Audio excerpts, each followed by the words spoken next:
In 1973, the U.S. Supreme Court legalized abortion nationwide. The decision is called Roe v. Wade, and those who defend it are known as RoeBots. This is how they think. Most people are pro-choice, and there is no consensus in America for outlawing abortions.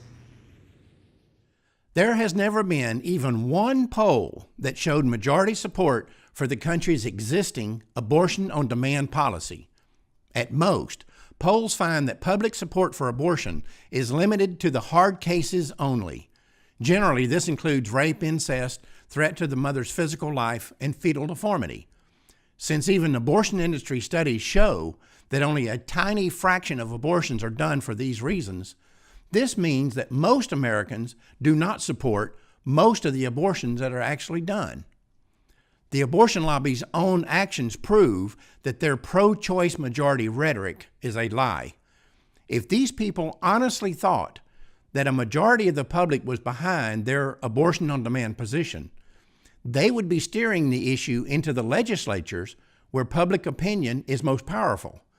But instead, they have spent almost 5 decades doing whatever it takes to keep the abortion issue out of the political process and in the courts, where public opinion is basically meaningless.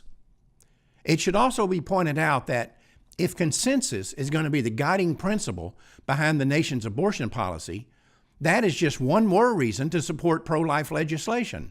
After all, in 1973, when the Supreme Court issued Roe v. Wade, there was certainly no consensus for legalizing abortion on demand, and we can correct that error by restoring protection to the unborn. We should also remember that in 1850, there was no consensus in America for outlawing slavery or allowing women to vote. There was even a time when consensus was that the earth is flat.